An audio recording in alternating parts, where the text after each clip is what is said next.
নমস্কার। উপেন্দ্র কিশোর রচনাবলীর পুরাণের গল্প অধ্যায়ে আজকের গল্প পৃথিবীর পিতা। সকলের আগে যাহাকে লোকে রাজা বলিয়াছিল তাহার নাম ছিল পৃথু। তিনি সূর্যবংশের লোক ছিলেন।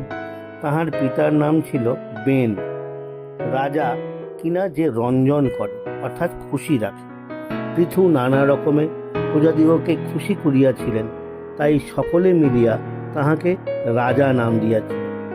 পৃথুর পূর্বে লোকের দিন বড়ই কষ্টে যাইত। সেকালে গ্রাম নগর পথঘাট কিছুই ছিল না।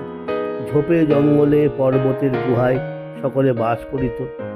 পৃথু তাহাদিগকে বাড়িঘর বাঁধিয়া এক জায়গায় থাকিতে শিখান, আর পথ বানাইয়া চলাফেরার সুবিধা করিয়া দেন। সেই হইতে শহর বস্তির সৃষ্টি হইল। সেকালের লোকে চাষবাস করিতে জানিত না।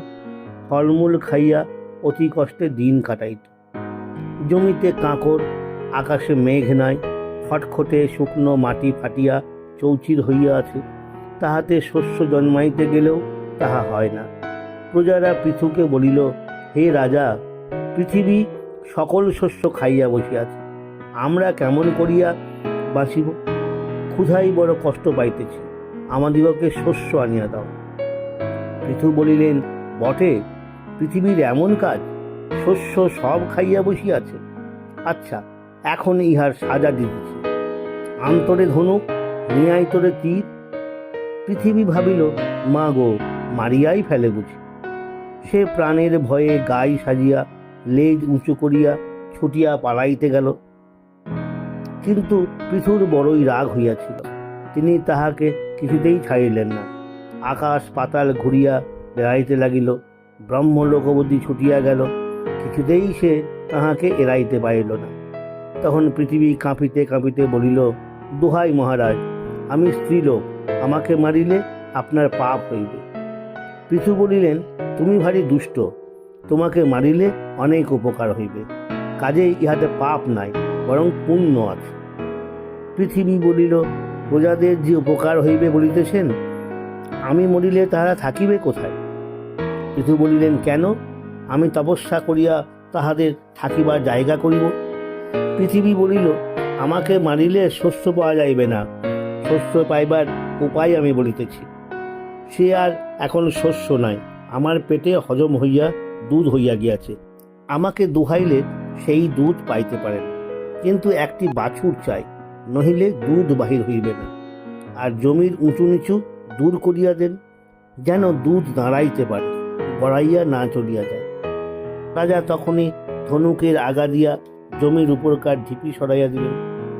তাহাতে জমি সমান হইল, আর ঢিপি সকল এক এক জায়গায় জড়ো হইয়া পর্বতের সৃষ্টি হইল।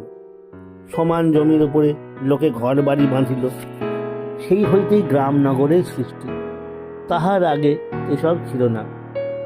জমি সমান হইল, এখন একটি বাছুর হইলেই গাই দোহাইয়া সেই জমির ওপরে দুধ ছড়ানো যাইতে পারে। সেই বাছুর হইলেন স্বয়ম্ভু মনু। এমন বাছুর তো আর সহজে পাওয়া যায় না। তাহাকে দেখিয়ায় গায়ের বাঁট দিয়া দুধ ঝরিতে লাগিল। তখন পৃথু নিজ হাতে গাই দোহাইতে লাগিলেন। সে আশ্চর্য গাই না জানি কতই দুধ দিয়াছিল।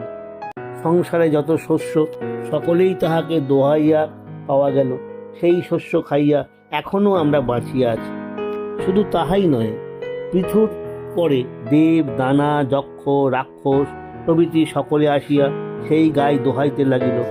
সকলেই নিজের নিজের বাসন আনিল, নিজেদের এক একটি বাছুর ঠিক করিয়া আনিল। দোহাইবার লোক অবধি আনিতে ভুলিল না। কেহ সোনার বাসনে, কেহ রূপার বাসনে, কেহ লোহার হাঁড়িতে, কেহ পাথরের বাটিতে, কেহ লাউয়ের খোলায়, কেহ পদ্ম পাতায়, এমনি করিয়া তাহারা কত রকমের জিনিসে যে দোহাইয়া নিল তাহা বলিয়া শেষ করা যায় না। তথাপি দুধ কম পড়ে নাই। পৃথিবীও বাঁচিয়া গেল। এত জিনিস যাহার কাছে পাওয়া যায়, তাহাকে কি বুদ্ধিমান লোক মারে? কাজেই পৃথু তাহাকে ছাড়িয়া দিলেন। পৃথু তাহাকে প্রাণদান করিয়াছিলেন, তাই আজও পৃথিবী বাঁচিয়া আছে।